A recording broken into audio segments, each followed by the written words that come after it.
తెలియజేస్తారు. అలాగే గురువుగారు, మనిషి జీవితంలో వారి జాతకంలో ఆయుర్దాయాన్ని ఎలా తెలుసుకోవచ్చు?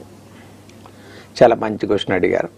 అసలు ముఖ్యమైనది మనిషి జీవితంలో మంచి ఆయుష్ ఉందా లేదా అంటే ఆయుర్దాయం అనేది ప్రతి వ్యక్తికి కూడా చాలా ముఖ్యమైనటువంటి కాన్సెప్ట్ అండి.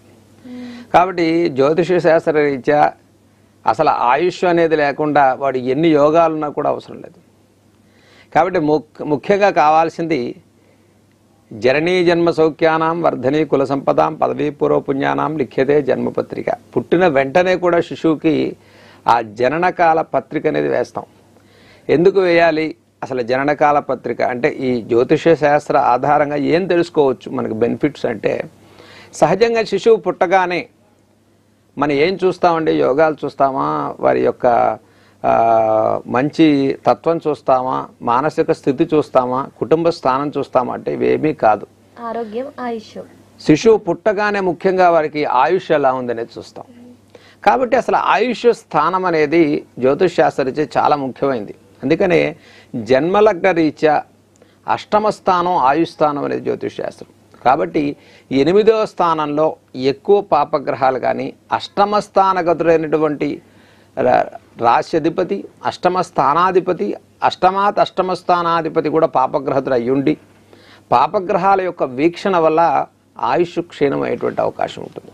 దీంతోపాటు ఈ శిశువు పుట్టినటువంటి గడియలను బట్టి మనం ముఖ్యంగా కొన్ని అరిష్టాలు ఉన్నాయా లేదా అని చూస్తాం. దేనికండి అంటే, అసలు ఆయుష్ స్థానం అనేది సరిగా లేనప్పుడు పుట్టిన వెంటనే శిశువుకి బాలారిష్ట దశలు అనేది కొన్ని దశలు నడుస్తాయి.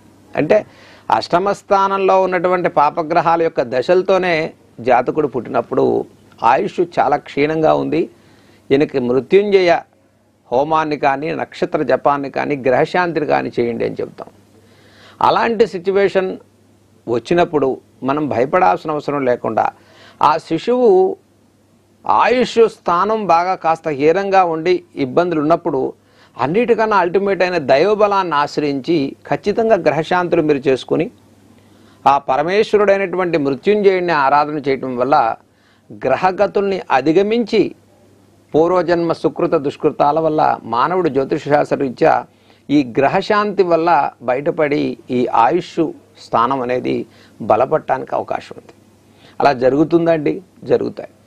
ఖచ్చితంగా జ్యోతిష్ శాస్త్రంలో ఈ గ్రహశాంతి అనేది పుట్టిన వెంటనే శిశువుకి చేసుకోవటం, ఈ అష్టమ స్థానంలో ఉండేటువంటి అష్టమ స్థానాలు ఏవైతే ఆయుష్ ఇబ్బంది పెడుతున్నాయో, జీవన దశలో బాల్య దశలో వచ్చే ఈ అరిష్టాల వల్ల జాతకుడికి చక్కటి జీవన వ్యవస్థ లేకుండా అనేక ఇబ్బందులు, అనారోగ్యం, అస్వస్థత, ఆకస్మికమైనటువంటి ఇబ్బందులు రావటం, శిశువుకు రావటం ఓకే. మరి శిశు దశ అయిపోయిన తర్వాత మరి యవ్వన దశలో ఎప్పుడైతే విద్యార్థి దశలోకి వచ్చిన తర్వాత కూడా చాలామందికి ఈ శిశువులకి ఇబ్బంది, పిల్లలకి ఇబ్బందులు కలుగుతూ ఉంటాయి.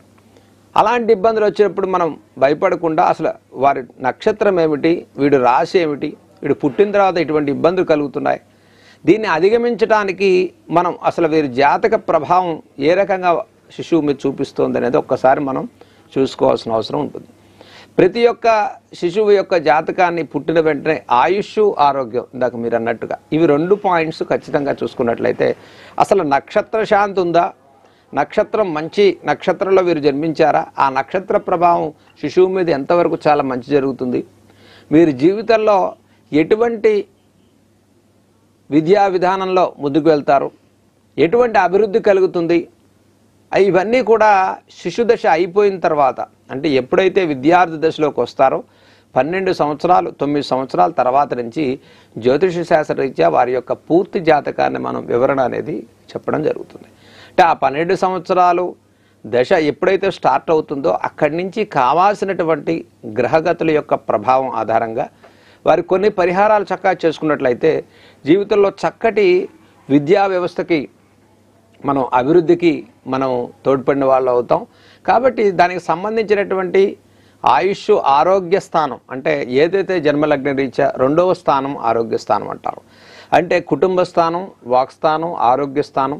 అటువంటి 8, 2, స్థానాలు చాలా శుభగ్రహాలతో ఉన్నట్లయితే వీరి జీవితం చక్కటి ఆయుష్ ఆరోగ్యంతో జీవితంలో ఎటువంటి ముందు ఒడిదుడుకులు లేకుండా అంటే ఆరోగ్యపరంగా ఆయుష్ పరంగా ఈ శుభగ్రహాల ప్రభావంతో వారి జీవన వ్యవస్థ మెరుగుపడటం భగవత్ అనుగ్రహం వల్ల చక్కటి జీవనంతో ముందుకెళ్ళడం అనేది జరుగుతుంది.